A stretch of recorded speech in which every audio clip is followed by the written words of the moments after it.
कोई किसी धर्म को माने या कोई किसी धर्म को ना माने। ये सारी तरह की बराबरी यानी कि इंसानों को बराबरी का अधिकार और इज्जत की जिंदगी और अधिकारों के साथ जीने का अधिकार 26 जनवरी 1950 को मिला। लेकिन आप एहसास करके देखो, आजादी के 75 साल बाद हमें क्या मिला है। आप किसी क्षेत्र का मामला उठा के देख लो, बहन बेटियों पर जिस तरह का जुल्म हो रहा है, कानून व्यवस्था के बैठे लोग उस तरह से बहन बेटियों के सम्मान की सुरक्षा नहीं कर पा रहे हैं। तो इस देश में जो अमीरी और गरीबी की खाई खड़ी कर दी है, इस खाई को पारने के लिए लोकतांत्रिक व्यवस्था में इन निकम्मी सरकारों को हटा के काम करने वाले लोगों को आपको बिठाना पड़ेगा। इस आरक्षण को बढ़वा के जातिगत जनगणना करा के 12% कराने का काम भी हम लोग करेंगे। मेरी बात को आप याद रखना। मैं बार बार समझाता हूं और आज फिर आपसे कह रहा हूं और आपकी बात समझ में आएगी। मैं इस बात की भी गारंटी देता हूं, मेरी गारंटी मोदी जी की गारंटी जैसी नहीं है जो कभी पूरी नहीं होती। मेरी गारंटी तो वो गारंटी है जो पूरी भी होगी और जिस दिन पूरी होगी आपको एहसास भी होगा। मैं आपको विश्वास दिलाता हूं, जब आप मेरी बात को यहां से सुन के घर की तरफ लौटेंगे और अगले कुछ समय से पहरा देंगे तो आपको एहसास हो जाएगा कि मैंने आपको किस माध्यम से क्या समझाया। तो जब 14 अगस्त 1947 को देश अंग्रेजों के अधीन था, जिस व्यक्ति की जेब में 100 रुपए थे, 15 अगस्त को आजाद होने के बाद 16 अगस्त 1947 को उसकी जेब में 100 रुपए थे। 14 अगस्त को जिसके पास 1 बीघा जमीन थी, 16 अगस्त को आजादी के बाद भी उसके पास 1 बीघा जमीन ही थी। और 14 अगस्त को तो नौकरी पे नहीं था, आजादी के साथ नौकरी नहीं मिली, 16 तारीख को भी वो बेरोजगार ही था। बदलाव ये हुआ कि हम अंग्रेजों के गुलाम थे। अंग्रेजों ने पावर जो है यहाँ की सरकारों के हाथ में दे दी। अंतिम सरकार पंडित जवाहरलाल नेहरू जी के नेतृत्व में बनी, लेकिन असली आजादी किसान के मेरे नौजवानों को कम मिली जब इस देश में 26 जनवरी 1950 को बाबा साहब अम्बेडकर का संविधान लागू हुआ। उस संविधान से क्या परिवर्तन हुआ? उस संविधान से परिवर्तन हुआ कि सभी लोग इस देश में बराबर होंगे। जो गैर बराबरी है, लोकतांत्रिक व्यवस्था और गैर बराबरी को खत्म करने का काम करेगी। कैसे? जिसके पास जमीन नहीं है, सरकारें बनने के बाद उनको जमीन देके जो है उनको इस गैर बराबरी से मुक्ति दिलाई जाएगी। जो पढ़े लिखे लोग हैं उनको रोजगार दिलाने का काम किया जाएगा। जो नहीं पढ़े लिखे हैं उनको पढ़ाने का काम किया जाएगा। जिसके घर में छत नहीं है उसको छत देने का काम किया जाएगा। जो जाति के आधार पर गैर बराबरी ऊंच नीच है, इसको संविधान 26 जनवरी 1950 को पहले दिन से खत्म करता है। आज के बाद जाति धर्म के आधार पर ऊंच नीच नहीं होगी, हर व्यक्ति बराबर होगा और कोई जाति धर्म के आधार पर किसी का अपमान नहीं कर पाएगा। उसी तरह से धर्म के आधार पर सब लोगों को बराबरी होगी। सब अपने धर्मों को मानेंगे, सब अपने धर्मों की पूजा उपासना अर्चना करेंगे। कोई किसी को धर्म के लिए बातें नहीं करेगा कि कोई किसी धर्म को माने या कोई किसी धर्म को ना माने।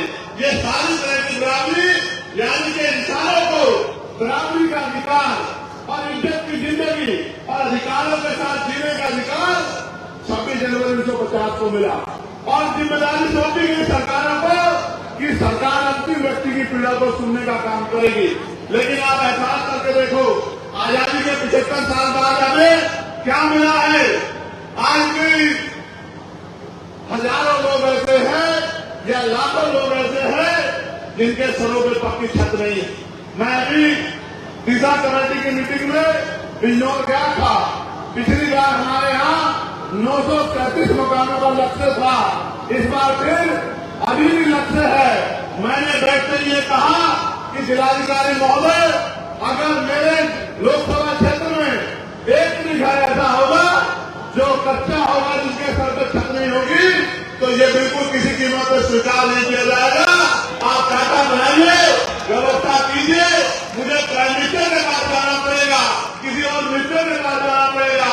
मैं जाऊंगा और कोशिश करूंगा जो वोट की ताकत नगीना के लोगों ने मुझे दी है उस वोट से उनकी पीड़ा को हरने का काम करूंगा। तमाम डिपार्टमेंट के अधिकारी थे, मैंने उनसे भी कहा कि बिजली विभाग के जो कर्मचारी है ये जो लूट मचा रखी है कि अगर 5,000 का बिल होगा गरीब का तो उसका कनेक्शन काट दोगे, उसकी कुर्सी डाल दोगे और पूंजीपतियों के लाखों करोड़ रुपए भाजपा की सरकार ने माफ किए हैं। इनको दिन के आगे कमजोर कर जाते हो और गरीबों को पीटने का काम करते हो। किसानों को बिजली का बिल न देने पर उनके कनेक्शन काटने का काम करते हो। मेरी लोकसभा क्षेत्र में अगर कोई कर्मचारी किसी गरीब को नियत से कि मुझे उससे कुछ पैसे लूटने हैं, ये लूट खसोट का काम करेगा तो उसको किसी कीमत पे बर्दाश्त नहीं किया जाएगा। ऐसे कर्मचारियों पे कार्रवाई करने का काम आपको करना पड़ेगा। और उन्होंने मुझे आश्वासन दिया कि सांसद साहब मैं विश्वास दिलाता हूं एक भी घटना ऐसी पाई जाएगी तो उन पर कार्रवाई होगी। ये आपका क्षेत्र है, 75 साल बाद क्या मिला? पढ़े लिखे नौजवान बैठे हैं, बताओ नौकरी मिल रही है तो फिर सरकारें किस लिए? पढ़े लिखे हमारी बेटियां परेशान है, हमारे बीएड के बीटीसी के बच्चे परेशान हैं, भर्तियां नहीं आ रही। 69,000 शिक्षक भर्ती में घोटाला हो गया, 20,000 पदों पे आज तक मैंने आंदोलन किया था, 6,000 आपको नौकरियां दिलाने का काम किया था, फिर उसमें रोक लगी, फिर हाईकोर्ट से उसमें ऑर्डर हो गया, फिर सुप्रीम कोर्ट चला गया। ऐसे ही वो बच्चे सड़कों में परेशान घूम रहे हैं। आपके सामने सब कुछ हो रहा है। कोई भर्ती आती है पुलिस की, अभी आई थी, भर्ती में घोटाला हो गया, पेपर लीक हो गया, फिर मैंने मांग उठाई, दोबारा लेटर लिखा, फिर उसका पेपर दोबारा हुआ। अब पता लगता है कब उनको नौकरी मिलेगी। आप ये देखो मिल क्या रहा है, यहाँ क्षेत्रीय किसान, ये हमारा गन्ना भाव में बैठ है, गन्ना की फसल के जो है ना तो दाम किसान तय कर पाता है और ना मिले समय पे पैसा देती है। आपने जिनको एमएलए बना के भेजा है, एमपी बना के भेजा, वो पता नहीं क्या करेंगे। मैं आपको विश्वास दिलाता हूँ किसान भाइयों, अगर आपने मेरे हाथों को मजबूत करा और भाई गाइड को जो ताकत देने का काम करी, जो मील पैसा नहीं देगी उस मील पे ताला लगा दिया जाएगा जब तक आपके पैसे नहीं मिलेंगे। और आप जानते हैं मेरे यहाँ भिलाई मिल के लोग देरी कर रहे थे, मैंने परसों तक मीटिंग हुई तो जिलाधिकारी ने कहा कि भिलाई मिल वालों को उठा के समझा देना, मुझे उनसे कुछ नहीं चाहिए, लेकिन अगर किसानों को पैसे नहीं मिलेंगे तो मिल नहीं चलेगी। इस मिल पर ताला लगाने का काम यहाँ का मौजूदा सांसद करेगा, इस बात को आप ध्यान रखना। इसलिए मैं आपसे कह रहा हूँ मेरे मन में तो बहुत सपने हैं और सपने ये सुनो कि कुटीर उद्योग लगने चाहिए और ग्रामीण क्षेत्रों में महिलाओं को रोजगार मिलना चाहिए। मैं तो बहुत बचपन से देख रहा हूँ, मेरी माँ पशुओं पालती है और पशुओं का दूध बेच के अपने बच्चों को पालने का काम करती है। पूरी जिंदगी उनकी इसी में बीत जाती है, या वो कोयलों पे काम करती है, या वो भट्टों पे काम करती है, या फैक्ट्रियों में जाकर सर से ईंटें उठाती है। आज तक इस देश में महिलाओं को सम्मान की जिंदगी दिलाने का काम सरकार ने नहीं किया। आप किसी क्षेत्र का मामला उठा के देख लो, बहन बेटियों पर जिस तरह का जुल्म हो रहा है, कानून व्यवस्था के बैठे लोग उस तरह से बहन बेटियों के सम्मान की सुरक्षा नहीं कर पा रहे हैं। इसलिए मैं तो चाहता हूँ कुटीर उद्योग लगे ब्लॉक स्तर पर और महिलाओं को घर पे रोजगार मिलने का काम हो, सम्मान की जिंदगी मिले और 15-20 हजार रुपए का रोजगार मिले। और जो पढ़े लिखे नौजवान हैं उनको अगर सरकार नौकरी नहीं दे सकती तो जब तक वो बेरोजगार है बेरोजगारी भत्ता दिलाने का काम करे और साथ साथ इंडस्ट्रियल एरिया लग के उद्योग धंधे लग के हजारों नौजवानों को जिलों में नौकरी मिलने का काम हो। जिन माँ बाप ने अपना पेट काट के जो है उनको पढ़ाने का काम किया, इस उम्मीद से कल मेरी लाठी बनेगा, उन माँ बाप को भी कुछ सुकून मिले। मैं तो गरीब परिवार से आता हूं और हमारे नेता बैठे हैं, मैं कहूंगा कि वो गौर करें। ये आपकी जिंदगी का मामला है, बता रहा मैं झूठ तो नहीं बोल रहा। आज गरीबी का आनंद ये है कि बेटा पिता के सामने हाथ मिलाकर कहता है कि मुझे सामान चाहिए और बाप चाहता है कि अपना दिल निकाल कर दे दे अपने बच्चे के लिए, लेकिन जेब में पैसे नहीं होते तो आप में आंसू लेकर चला जाता है, नहीं चला जाता। बताओ मैं झूठ तो नहीं कह रहा हूं, ये सच है नहीं है बताओ। तो इस देश में जो अमीरी और गरीबी की खाई खड़ी कर दी है, इस खाई को पारने के लिए लोकतांत्रिक व्यवस्था में इन निकम्मी सरकारों को हटा के काम करने वाले लोगों को आपको बिठाना पड़ेगा। और जिस दिन काम करने वाले लोग आ गए, मैं लिख के देता हूं कि किसी गरीब का हाथ फैलेगा नहीं, वो गरीब का इतना सक्षम होगा कि वो किसी दूसरे की मदद कर सके। जो पॉलिसी हमारी मैंने पार्लियामेंट में उठाई, आपने सुना नहीं होगा, और मैं आपको कहता हूं, बताना किसने पॉलिसी दी है क्या, कि एजुकेशन पॉलिसी ऐसी होनी चाहिए कि चाहे प्राइम मिनिस्टर का बेटा हो, या राष्ट्रपति का, या मुख्यमंत्री का, या केंद्रीय मंत्री का, या स्टेट मिनिस्टरों का, या डीएम का, एसएसपी का, सीओ का, दरोगा जी का, या गांव के सरपंच का, जिला पंचायत का, या आम मजदूर किसान का बेटा, सबकी पढ़ाई सरकारी स्कूल में होनी चाहिए। होनी चाहिए उनसे बताओ क्यों होनी चाहिए? सुनो, अमीर को पढ़ा लेंगे प्राइवेट में, गरीब कहां पढ़ाएगा? कहां पढ़ाएगा? सरकारी में। और सरकारी में मास्टर कहां है? और पढ़ाई कहां हुई है सरकारी में? आप बताओ। और अगर सरकारी में पढ़ाई लानी है तो फिर जिलाधिकारी के बेटे को पढ़ाओ, एसएसपी के बेटे को पढ़ाओ, मंत्री के बेटे को पढ़ाओ, विधायक के बेटे को पढ़ाओ, क्योंकि कानून को बनाते हैं, कानून को वो लागू कराते हैं। जब उनके बच्चों को अच्छी पढ़ाई देने की बारी आएगी तो गरीब किसान मजदूर के बच्चे को भी अच्छी पढ़ाई मिलेगी। और जो जेब कटाई होती है इस नाम पर प्राइवेट स्कूलों में, वो जेब कटाई बंद हो जाएगी। मैंने कहा पार्लियामेंट में कि हेल्थ पॉलिसी ऐसी होनी चाहिए कि गरीब को भी बेहतर से बेहतर इलाज मिलेगा। कैसे? अमीर को प्राइवेट में चला जाएगा, गरीब कहां जाएगा? बताओ कहां जाएगा? तो मैंने कहा कि सरकारी अस्पताल में सुविधा तब आएंगी, डॉक्टर तब मिलेगा, मशीनें तब होंगी, टेस्ट तब होंगे, दवाइयां तब मिलेंगी जब जिलाधिकारी का बेटा, उप जिलाधिकारी का बेटा, बीडीओ का बेटा, सीडीओ का बेटा, जब विधायक का बेटा, मंत्री का बेटा, और खुद बीमार होने पे ये सब लोग, उनके परिवार के लोग, और मुख्यमंत्री हो, उप मुख्यमंत्री हो, या मिनिस्टर हो, या प्रमुख सचिव हो, या डीजीपी हो, जितने भी अधिकारी कर्मचारी हैं, जितने नेता संवैधानिक पदों पर सरकारी मान्यता लेते हैं, गांव के सरपंच से लेके और राष्ट्र तक सबका इलाज सरकारी अस्पताल में होना चाहिए।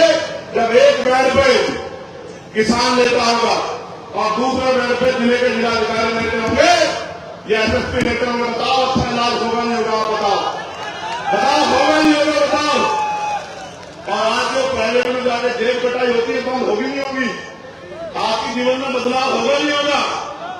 तो मैं तो कोशिश करता कि ऐसी पॉलिसियां बने। मैंने एक मांग उठाई थी 29 जुलाई को, आप ऑन रिकॉर्ड पढ़ लेना कि पार्लियामेंट में जाने के बाद हमने क्या प्रयास किए हैं। मैंने मांग उठाई थी कि न्यूनतम वेतन 700 रुपए होना चाहिए। 300-400 रुपए की मजदूरी में गरीब अपने बच्चों का पेट नहीं पाल सकता, महंगाई इतनी बढ़ गई है। तो सरकार को न्यूनतम मजदूरी जो है अभी 10-12 दिन पहले वो बढ़ाकर 783 रुपए करनी पड़ी, और अक्टूबर के 1 माह से 1 तारीख से वो लागू हुई। ये किया हमने पार्लियामेंट में जाके। और साथ साथ ये जो हमारे पुलिस के भाई हैं उत्तर प्रदेश के, इनको 12 घंटे, 14 घंटे, 16 घंटे ड्यूटी करनी पड़ती है। मैंने इनके लिए भी मांग उठाई कि इनको 8 घंटे की जो है ड्यूटी होनी चाहिए, और सप्ताह में 1 दिन इनको छुट्टी होनी चाहिए, और बॉर्डर स्कीम से इनको जो है बाहर करना चाहिए। इनकी वेतन विषमता दूर होनी चाहिए इनको भी, क्योंकि ये भी जनता की सेवा के लिए है, तो इनकी परेशानियों को भी सरकारों को सुनना चाहिए। मैंने होमगार्ड के भाइयों का वेतन बढ़ाने की मांग उठाई। मैंने आशा, आंगनबाड़ी, भोजन माता जो है, जिनको 2-4-6 हजार रुपए मिलते हैं, उनका वेतन 21,000 रुपए मिनिमम होना चाहिए। इस बात की मांग भी मैंने उठाई। और जो ग्राम में सेवक है, इनको ग्राम रोजगार सेवक कहते हैं। इनका एक पत्र भी मेरे पास आया है, जिनको ग्राम प्रहरी कहते हैं, चौकीदार कहते हैं। इनकी वेतन वृद्धि हो, इनको भी न्यूनतम 20,000 रुपए वेतन मिले, इसकी मांग भी मैंने पार्लियामेंट में उठाने का काम किया। पार्लियामेंट में तो मैं इस मांग को जोर शोर से उठाया, लेकिन असेंबली में कौन उठाएगा? मैं असेंबली का हिस्सा नहीं हूं। असेंबली में वो उठाएगा जिसको आप चुन के अपनी वोट से विधानसभा में भेजने का काम करोगे। मजदूरों के बच्चों को अच्छी पढ़ाई मिले, गरीबों के बच्चों को अच्छी पढ़ाई मिले, पढ़े लिखे नौजवानों को रोजगार मिले, कौन उठाएगा? जिसको आप चुन के भेजोगे। आपको तो मौका जल्दी आ गया है, वरना लोगों के पास तो 2027 में आएगा। मैं आपको कहना चाहता हूं, क्या मेरे काम में कमी है? दोनों हाथ उठा के बताओ मेरे काम में कमी है? कोई ऐसी एक नाम बताओ जिसपे आपके लिए लड़ता नहीं। क्या कभी आपके लिए जेल की परवाह करी?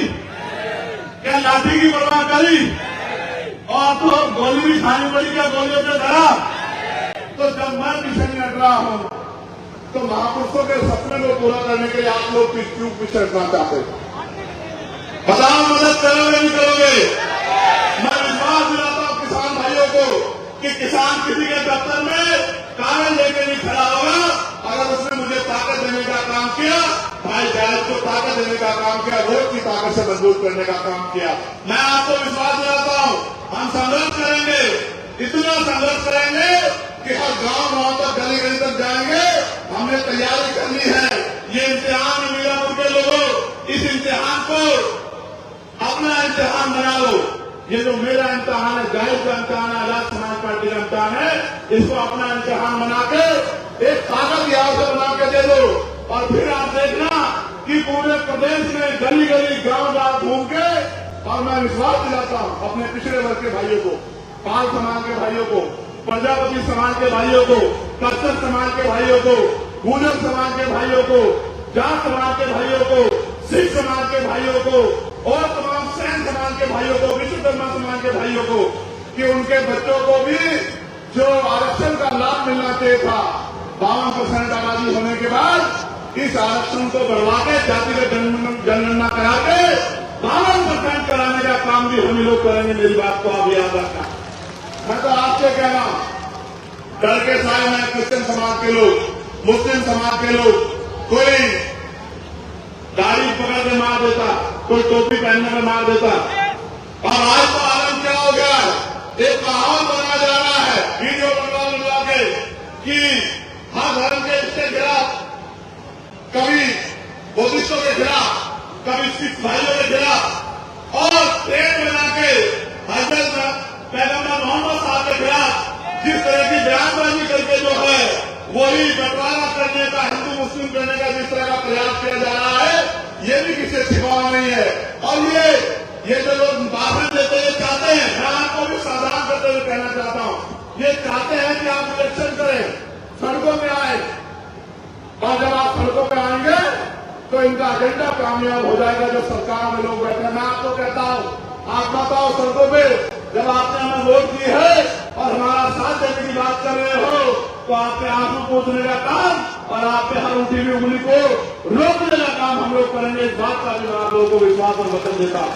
लेकिन मैं आपसे कह रहा हूं, इनकी कठपुतली मत बनो, इनकी बातों में मत आओ, ज्यादा लापरवाह मत बनो। आप समझदार लोग हैं, ये कोई बहुत ताकतवर लोग नहीं है जो इस तरह की भाषा का प्रयोग कर रहे हैं। और किसी धर्म के लोग इनको पसंद नहीं कर रहे, यहाँ तक कि हिंदू धर्म के लोग इनको पसंद नहीं करते, लेकिन ये अपने नेताओं के एजेंडों पे काम कर रहे हैं। हमें समझदारी दिखानी है, लापरवाही नहीं करनी। मैं आपको भी कहना चाहता हूं, जाहिद भाई प्रत्याशी है और वो मेहनत कर रहे हैं, और मैं अपने साथियों को कहना चाहता हूं, पुराने साथियों को जो मैं देख रहा हूं कि आज जो है वॉलंटियर की ड्यूटी कर रहे हैं, मैं उन सबको कहना चाहता हूं, हरियाणा में परिणाम हमारे फेवर में क्यों नहीं रहे, सुनना चाहते हो? करनी बात है, इसलिए मेरे फेवर में, क्योंकि वहां आप विरोधियों से नहीं लड़ रहे थे, आपस के मन मुटाव से लड़ रहे थे। मैं जानता हूं आपकी ताकत को। जब आपने एकजुट होकर काम किया है संगठन और पार्टी के लोगों ने, तो फिर कोई लक्ष्य नामुमकिन आपके लिए नहीं है। लेकिन जब आपने मिशन से भटककर किसी व्यक्तिगत स्वार्थ पे या अपने आप को किसी को नीचा दिखाने के लिए काम किया है, तो उसका नुकसान पार्टी संगठन को हुआ है। मैं आपकी ताकत से वाकिफ हूं। मैंने आपकी ताकत दिल्ली में देखी, जब मैं पहली बार जब मेरे ऊपर मुकदमे लगे और आपने दिल्ली लाने का काम किया। मैंने आपकी ताकत एनआरसी के आंदोलन में देखी, जब आपने मेरी एक आवाज पे पूरे देश में आंदोलन करने का काम किया। मैंने आपके ताकत जब दिल्ली में सदगुरु गुरु रविदास जी महाराज गुरु भट्ट तोड़ दिया गया, तब मैंने आपकी ताकत दिल्ली में देखी कि आपने केंद्र की सरकार को और सुप्रीम कोर्ट को झुकाने का काम किया। मैंने आपकी ताकत 2 अप्रैल में देखी। मैंने किसान आंदोलन में मेरी एक आवाज पे जिस तरह से 13 महीने आपने साथ दिया, मैंने आपकी ताकत वहां देखी। और जब पहलवान बेटियों के अपमान किया गया, दिल्ली में जंतर मंतर का आंदोलन हुआ और आपने मेरी एक आवाज को खड़े होकर आके बाकी सरकारों को ऐलान करने का काम किया गया पहलवान बेटों के साथ है। मैंने आपकी ताकत तब भी देखी, लेकिन मैं जानता हूं क्योंकि आप सीधे लोग हैं, इस देश में 100 साल से जो पार्टियां काम कर रही है उनको भी एहसास नहीं है। उनके आगे कुछ अच्छे बुरे लोग हैं, लेकिन आप तो लक्ष्य को लेकर निकले हैं। आपका कोई अपना लक्ष्य नहीं है। आपका लक्ष्य हाथों में अंतिम जो व्यक्ति है उसको सम्मान और सुविधा और अधिकार दिलाने का लक्ष्य है। तो मैं आपसे कहूंगा, ये जिम्मेदारी मैं उन लोगों के भरोसे छोड़ता हूं जिन्होंने मेरे आए बगैर ही आटा जिला पंचायत मुझे यहाँ से जिता के भेजे थे। मैं और मुजफ्फरनगर के साथियों के भरोसे आपकी जिम्मेदारी छोड़ता हूं कि ये मीरापुर विधानसभा ना जायज लड़ रहे हैं, न इनका परिवार लड़ रहा है। ये मीरापुर विधानसभा चंद्रशेखर आजाद लड़ रहा है और चंद्रशेखर आजाद को ताकत देनी है, कमजोर करना, ये आपको तय करना। आप जानते हो अगर मेरी ताकत बढ़ेगी तो क्या कोई आप पे जुल्म कर देगा? बताओ, दोनों हाथ वाले मांगा से कर देगा? कोई बहन बेटे को गलत से देख लेगा? कोई अधिकारी आपको परेशान कर देगा? मैं तो आपको कह रहा हूं कि मैं आपके ऊपर छोड़ता हूं और मैं शांत हो जाता हूं। मैं आपसे पूछना चाहता हूं, क्या मेरे हिस्से में ताकत आनी चाहिए नहीं आनी चाहिए? बताओ। मैं जोर से होगा, मैं आज का मैं नहीं मानता हूं आपको। मैं एकजुट होकर बताओ, आनी चाहिए आनी चाहिए? क्या मीरापुर हमारे हिस्से में आनी चाहिए आनी चाहिए? तो आप जाहिर की इंतजार करोगे, अपने आप जाहिर बन के काम करोगे? बताओ। आप सिर्फ जाहिर बन के नहीं, मुजाहिद बन के काम करना कि हमें जो है इस लड़ाई को जीतना। कर दोगे नहीं कर दोगे? और ये भाईचारा बना लोगे नहीं बना लोगे? और जब जैसे आपकी ताकत आज बनी है, आप देखना बहुत सारे लोगों को नींद नहीं आएगी। नींद नहीं आएगी और वो लग जाएंगे कि कोई झगड़ा हो जाए, कोई विवाद हो जाए। तो मैं आपको धैर्य रखने के लिए भी कहूंगा, समझदार दिखाने के लिए कहूंगा, 2 कदम पीछे हटने के लिए कहूंगा, लेकिन इसलिए कि लोगों का भला करना, इसलिए पीछे हटने कहूंगा। लेकिन ये आपसे कहूंगा कि अब आपके कंधों पर जिम्मेदारी है। कौन कहता है नौजवान कमजोर होता है? कौन कहता है? शहीद आजम सरदार प्रताप सिंह सराभा 19 साल के थे जब उन्होंने देश की आजादी के लिए बलिदान दिया था। अंग्रेजों के सामने घुटने नहीं टेके, शहादत स्वीकार की थी। शहीद आजम सरदार भगत सिंह 23 साल के थे जब उन्होंने हंसते हंसते फांसी का फंदा चुमा था। और शहीद आजम संत शहीद शिरोमणि उधम सिंह जी, जिन्होंने जनरल वॉरबार को लंदन में जाकर सबक सिखाने का काम किया था। कौन कहता नौजवान कमजोर होता है? नौजवान जो है निर्माण नहीं कर सकता। और आपका अपना सिपाही, आपका सबसे छोटा वर्कर चंद्रशेखर आजाद आज नौजवान जो है जितने बड़े लोग दांत खट्टे कर रखे हैं, आप नहीं जानते हो क्या? बताओ पार्लियामेंट में आपके कार्यकर्ता से ज्यादा मजबूती से कोई आवाज उठाता है क्या आपकी? बताओ, लीडर होने आवाज उठाता हूं नहीं उठाता हूं? तो मैं फिर आपसे कह रहा हूं, एक बार साथ दिया तो आपकी एक ताकत बनी।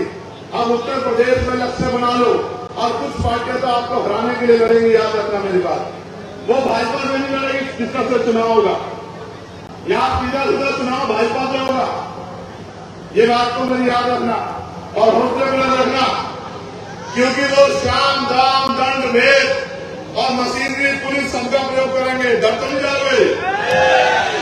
वैसे तो तुम मेरे बहादुर शेर हो, तुम डरने वाले लोग नहीं हो, मैं जानता हूं इस बात को।